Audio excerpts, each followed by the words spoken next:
그 가시떨기나무 아래에서 그 광경, 그 하나님의 메시지, 네가 선 곳은 거룩한 곳이다, 내 백성을 구원해내라라는 그 너무 명확한 그분의 메시지를 직접 받은 그 모세가 필요하다는 겁니다. 아무나 가면 안 되는 겁니다. 그렇기 때문에 예수님께서는 친히 말씀하시기를 성령을 받고 너희가 땅끝까지 이르러 증인이 되라고 말씀하신 겁니다.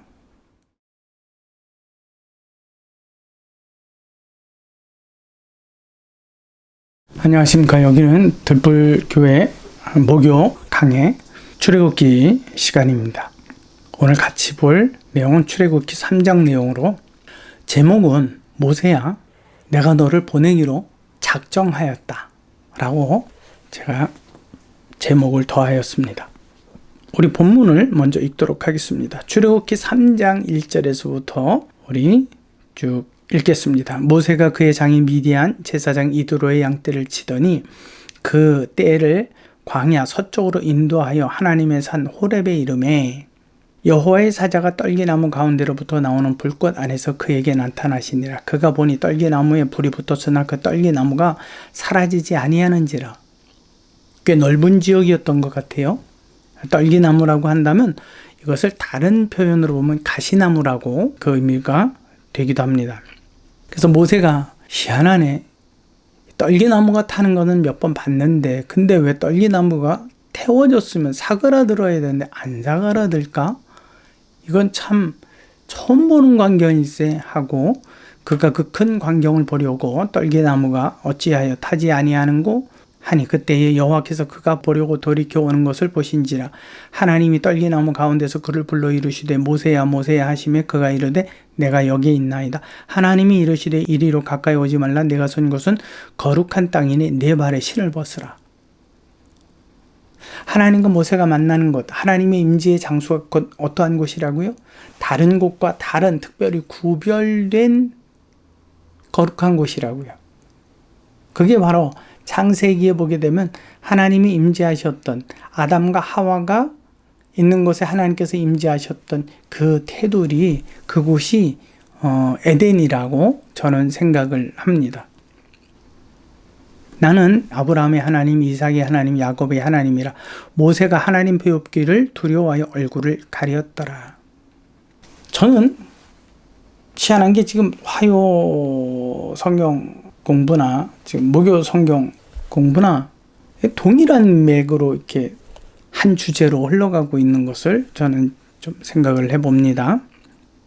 7절에 보면 여호와께서 이르시되 내가 애굽에 있는 내 백성의 고통을 분명히 보고 그들이 그들의 감독자로 말미암아 부르짖음을 듣고 그 근심을 알고 내가 내려가서 그들을 애굽인의 손에서 건져내고 그들을 그 땅으로 인도하여 아름답고 광대한 땅, 젖과 꿀이 흐르는 땅, 곧 가나안 족속, 헷 족속, 아모리 족속, 브리스 족속, 히위 족속, 여부스 족속의 지방으로 데려가려 하노라.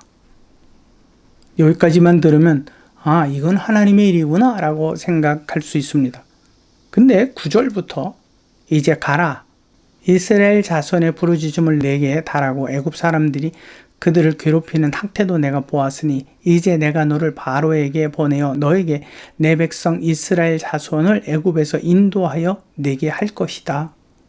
지금 등장인물은 하나님과 모세밖에 없는데 하나님이 가라 그러면 그 대상이 누구밖에 없습니까? 모세밖에 없습니다. 모세를 향하여서 하나님께서 그를 콕 집어 말씀하시며 명령하십니다. 가라. 내 백성을 인도해 내어라. 모세가 하나님께 하려되 내가 누구이기에 바로에게 가며 이스라엘 자손을 애굽에서 인도하여 내리이까. 하나님이 이르시되 내가 반드시 너와 함께 있으리라. 내가 그 백성을 애굽에서 인도하여 낸 후에 내가 이 산에서 하나님을 섬기리니 이것이 내가 너를 보낸 증거라. 여러분, 증거라는 것은 사건의 앞이든 사건의 후든 아무튼 굉장히 필요한 겁니다.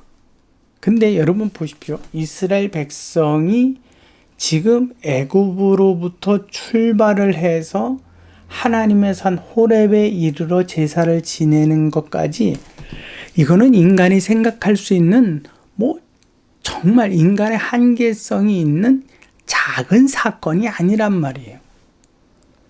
최소한 60만이 움직이는 겁니다. 60만 명이 움직이는 이 사건이 이루어지기 위해서는 인간의 모든 이성적인 계산으로서는 불가능한 겁니다. 근데 그렇게 되고 난 다음에 이 땅에서 예배하게 돼. 그러면 그게 증거야. 그럼 만약에 이 60만 명이 안 움직이면 어떻게 되는 거예요? 증거가 아니잖아요. 그렇죠. 이 증거에 대한 사건의 규모가 모세가 생각할 수 있는 그의 경험으로서 이해할 수 있는 정도가 아니라는 이야기입니다. 근데 하나님께서는 이 말씀을 너무 쉽게 말씀하세요.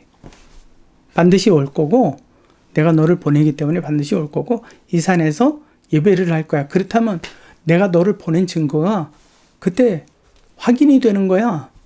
이 확인을 하자니 지금 모세는 몇만 명이요? 60만 명을 움직여야 되는 거예요. 이게 가능하겠습니까? 불가능하겠습니까? 만약 저와 여러분들이 그러한 명령을 받았다라고 여러분 가정해 보십시오. 이렇게 쉽게 믿어질 수 있는 일인가? 모세가 이제부터 이제 변명을 내기 시작합니다. 왜요? 40세라면 뭐 그것도 뭐 그렇다고 치겠지만 지금 80세가 된 모세에게 이것은 쉬운 일이 결코 아닙니다. 모세가 하나님께 아뢰되 내가 이스라엘 자손에게 가서 이르기를 너희의 조상의 하나님이 나를 너희에게 보내셨다면 그들이 내게 묻기를 그의 이름이 무엇이냐 하리니 내가 무엇이라고 그들에게 말하리이까. 하나님은 모세에게 이르시되 나는 스스로 있는 자 아니라 또 이르시되 너는 이스라엘 자손에게 이같이 이르기를 스스로 있는 자가 나를 너희에게 보내셨다 하라. 어떻게 보면 모세의 말과 하나님의 대답은요 완전히 동문서답에서 서로 맞지 않는 거예요. 답이라면 뭔가 모세 입장에서도 질문을 한 모세 입장에서도 뭔가 이해가 되는 말이어야 되는데 스스로 있는 자다? 이게 과연 신의 이름이겠느냐라는 겁니다. 그리고 이것을 신의 이름으로 알려줬을 때 또 듣는 이들이 그것을 이해하고 믿겠느냐라는 겁니다. 지금 그 떨기나무 사건, 그 놀라운 광경 속에서 들으니까 나는 믿겠지만 이거를 아무런 경험도 없는 그들이 스스로 있는 자가 보내셔서 그러면 그들이 이걸 믿겠느냐라는 거죠.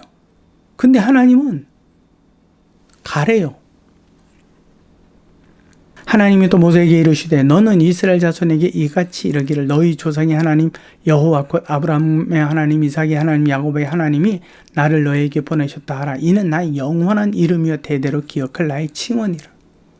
이스라엘의 하나님 스스로 있는 자 그분이 지금 보냈다고. 근데 여러분 모세를 통해서 최소한 한 10만 명의 군사를 함께 보냈다면 그들이 그렇구나라고 인정하고 그래 스스로 있는 자 이스라엘의 하나님 여호와 그럴듯하겠죠. 근데 모세 혼자 지팡이든 모세 혼자 그냥 달랑 굉장히 난감한 일입니다. 모세 입장으로서는 그의 나이도 나이지만 너무 즉 애굽의 문명을 접했던 모세의 입장으로서는 이게 쉽게 이해가 되지 못할 일입니다. 그러시면서 16절에 너는 가서 이스라엘의 장로들을 모으고 그들에게 이르기를 여호와 너희 조상의 하나님 곧 아브라함과 이삭과 야곱의 하나님이 내게 나타나 이르시되 내가 너희를 돌보아 너희가 애굽에서 당한 일을 확실히 보았노라.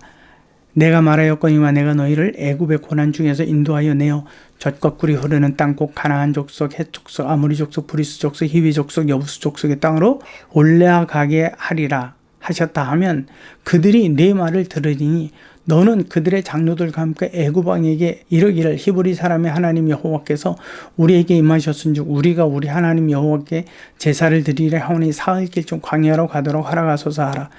여러분 지금 하나님은 모세가 감당할 수 있는 모세가 이해할 수 있는 말씀을 하시나요? 전혀 이해할 수 없는 아주 강력한 요구를 하고 계시는 거예요. 그분은 하나님이세요. 그분이 그렇게 말씀하셨을 때는 거기에는 이유가 있고 거기에는 어떻게 하여야 할지 알고 계신 하나님이 말씀하신 겁니다. 모세의 일이 아닙니다. 하나님의 일입니다. 그러시면서 하신 말씀이 내가 안오니 강한 손으로 치기 전에는 애굽 왕이 너희가 가도록 허락하지 아니하다가 내가 내 손을 들어 애굽 중 여러 가지 이적으로 그 나라를 친 후에야 그가 너희를 보내리라. 내가 애굽 사람으로 이 백성에게 은혜를 입게 할지라. 너희가 나갈 때에 빈손으로 나가지 아니하리니 여인들은 모두 그 이웃 사람과 및 자기 집에 거류하는 여인에게 은 패물과 금 패물과 의복을 구하여 너희의 자녀를 꾸미라. 너희는 애굽 사람들의 물품들을 취할 것이다. 이건 또 그냥 나가는 것도 아니래요. 그들이 갖고 있던 것을 모든 것을 취하여서 나간대요.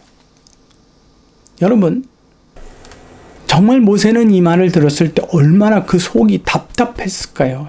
만약에 들려지는 그 소리가 사람이었더라면 에이 무슨 말을, 말 같지도 않은 소리, 이렇게 치부라도 해보이겠는데 분명히 들려진 그 소리의 존재는 하나님이시라는 거죠. 그러니 이걸 쉽사리 뭐라고 표현할 수도 없는 거예요. 기다 아니다 긍정할 수도 없고 그저 난감함 그 자체였을 겁니다. 근데 여러분 보십시오. 계속 이야기하는 겁니다. 모세의 부르심의 사건을 이렇게 기록을 해놨는데 이 기록으로만 끝난다면, 그냥 기록이 주는 의미만으로 우리가 만족한다면 그 기록은요 우리와 전혀 아무런 상관이 없고 우리의 지식만, 모세에 대한 지식만 넓혀주었을 뿐입니다. 그 모세에 대한 지식은요 저하고 나와 여러분들과 아무런 상관이 없습니다. 그렇다면 아주 이렇게 복잡한 과정 다 빼고 하나님께서 그냥 모세를 보내서 이스라엘을 구원하게 하셨다라는 그 하나의 문장으로도 얼마든지 가능한 일인데, 이렇게 긴 내용을 기록할 수밖에 없는 성령의 의미가 있습니다. 그분은 이후에 이 성경의 기록을 읽어야 되는 이들에게 무엇인가 교훈을 주어야 하시기 때문에 이것을 기록한 겁니다. 그러므로 우리는 성경을 볼 때마다 도대체 이 성경이 내게 주시는 교훈이 뭔가? 내게로 말씀하시는 그분의 메시지가 뭔가? 타는 가시나무 사이에서 들려지는 그분의 메시지가 뭔가? 여기에 대해서 우리가 고민해야 됩니다. 근데 그 고민이 내 지식 안에서 고민이라면 단지 그거는 내 안에서의 소설일 뿐입니다. 소설이 되지 않으려면 누구에게 물어야 될까요? 그렇죠? 성령 하나님께 물어야 돼요. 왜? 이 책을 기록하게 하신 분은 성령 하나님이 모세를 통해서 이 내용들을 기록하게 하셨기 때문에 그렇습니다. 그러면 우리는 고민해 봅니다. 첫째, 성경 본문을 통해 당시 이스라엘 백성들을 약속의 땅으로 인도할 지도자 모세를 부르신 하나님의 모습을 우리는 이 본문에서 볼 수가 있습니다.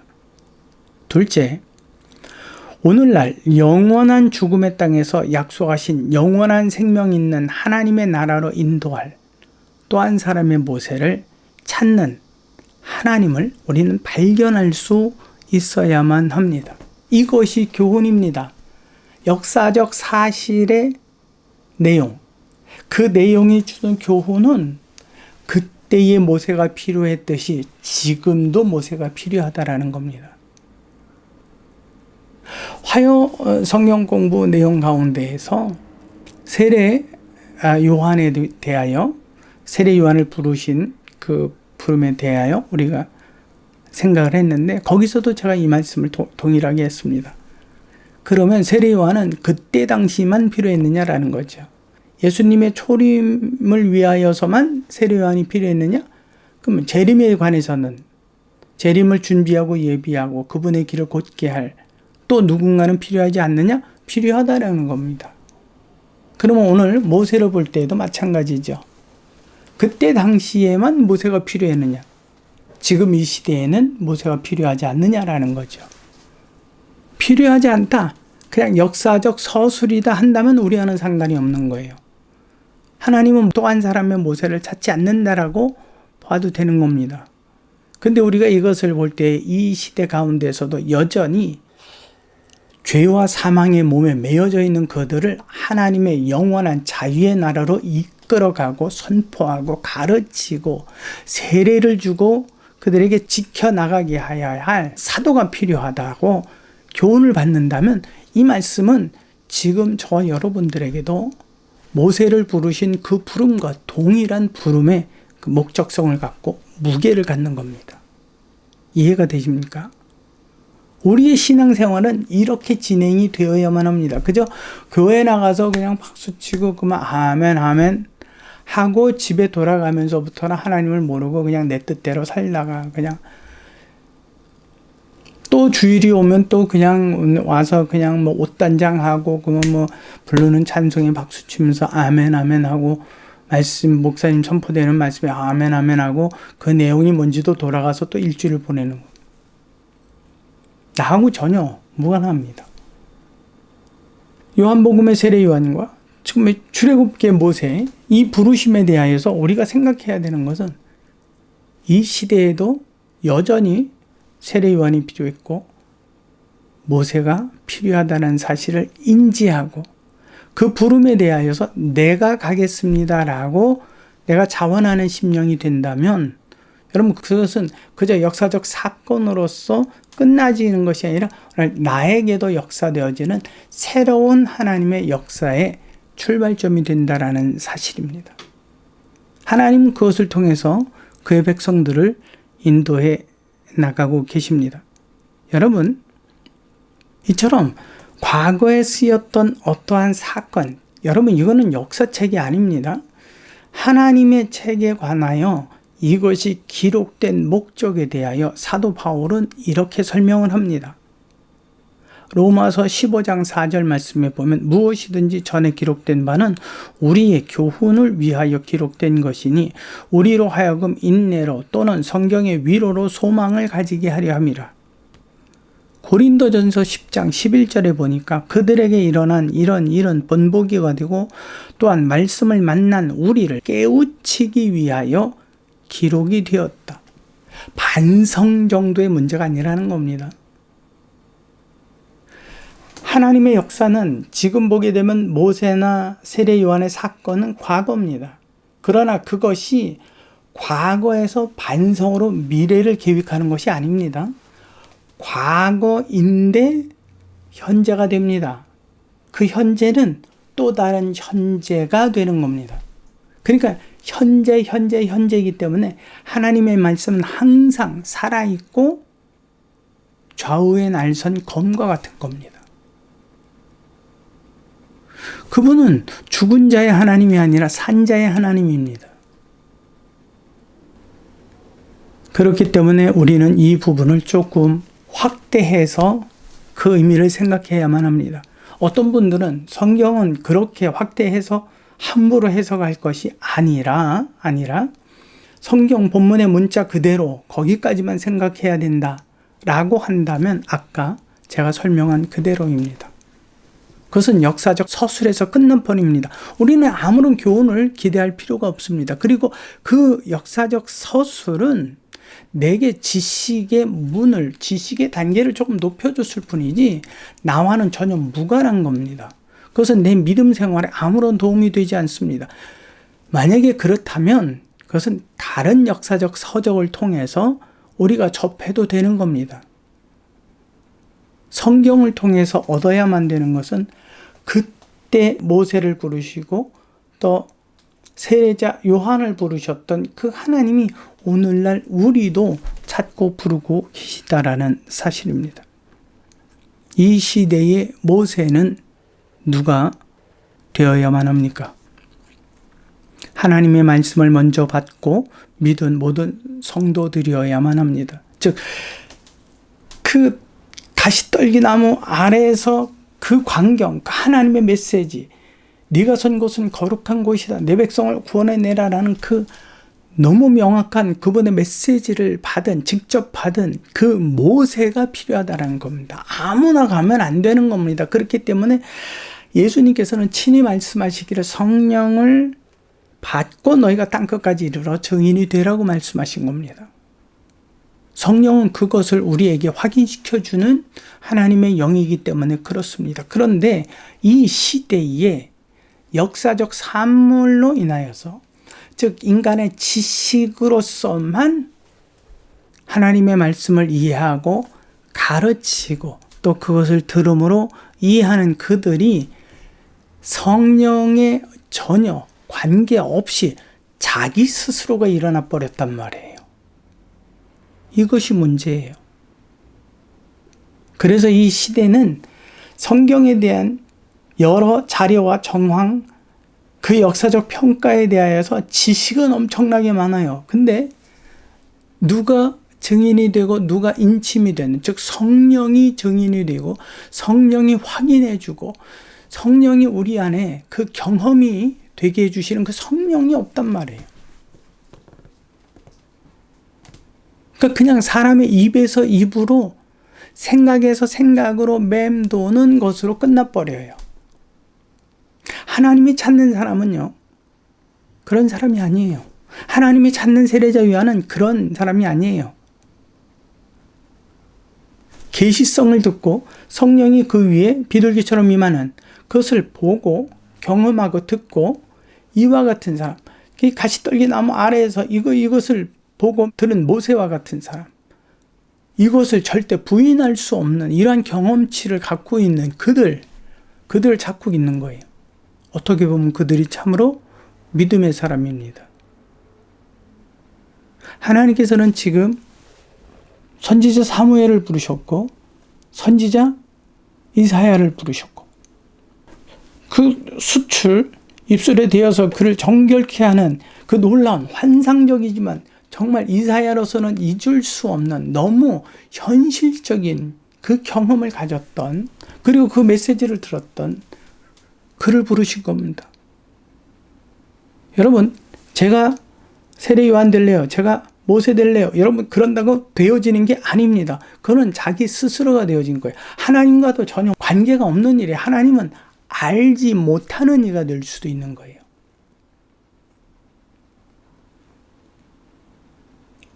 말이 조금 길어져서 엇나갔는데, 여러분, 저와 여러분들의 믿음의 사람을 향하여 하나님께서는 부르십니다. 누군가 이 세대에 모세가 되어줄 사람이 있니? 애굽에서 내 백성을 좀 끌어내고 내 백성을 가르쳐서 가나안 땅, 언약의 땅으로 인도할 모세가 필요한데 누가 좀 손 좀 들어주겠니? 라고 했었을 때에 이사야처럼 또 사무엘처럼, 주여 내가 여기 있나이다, 나를 보내소서, 주여 말씀하옵소서, 주의 종이 듣겠나이다, 이런 사람이 필요한 겁니다. 그것을 위하여서 하나님께서는 오늘 모세를 부르셨습니다. 모세야, 내가 너를 보내야 되겠다. 근데 모세는 조금 주춤한 거죠. 왜? 아직 하나님에 대한 많은 경험을 갖지 못했기 때문에. 근데 그는 아브라함과 이삭과 야곱의 하나님임을 분명히 알고 있었습니다. 믿고 있었습니다. 그렇기 때문에 그에게 경험을 주셨습니다. 여기에 관해서 설명도 물론 길어지겠지만 여기까지만 설명을 드립니다. 이사야서의 고백은 이사야서 6장 1절에서부터 8절까지의 기록이 되어 있는데, 그 중에서 8절을 보니까 내가 또 주의 목소리를 들으니 주께서 이르시되 내가 누구를 보내면 누가 우리를 위하여 갈까 하니 그때에 내가 이르되 내가 여기 있나이다, 나를 보내소서 하였더라. 결국은 모세가 그 부름에 대하여서 자기의 발걸음을 재촉한 것으로 보면 주여 내가 가겠나이다 라고 흔쾌히 대답한 것으로 우리는 여길 수 있습니다. 계속해서 우리가 이 말씀을 이제 앞으로 이제 모세가 이제 애굽으로 향하여 가는 그 여정과 그의 모든 사건들을 앞으로 계속 볼 텐데요. 오늘 출애굽기 3장 이 내용을 들은 저와 여러분들에게 있어서 이 말씀을 듣고 뭔가 내 마음에 격동하는 어떠한 그 움직임, 감동의 사건이 있다면 조용히 여러분들이 하던 일을 멈추고 그렇습니다, 주여. 이렇게 당신이 충분히 불러서 보낼 수 있는 모세가 되기를 원합니다. 혹은 세례자 요한이 되기를 원합니다. 혹은 이사야가 되기를 원합니다. 내가 선지자 사무엘이 되기를 원합니다. 나를 보내주소서. 내가 모세처럼 이사야처럼, 엘리야처럼, 사무엘처럼, 세례자 요한처럼, 사도들처럼 내가 땅 끝까지 이르러 주의 복음의 증인이 되리이다 라고 여러분들이 작은 목소리로, 그러나 큰 마음의 감동으로 하나님께 기도하시고 또 그분의 메시지를 듣는 귀한 믿음의 시간이 되셨기를 간절히 소망합니다. 여기는 들풀교회에서 전해드린 목요 성경 강해 출애굽기 사건입니다.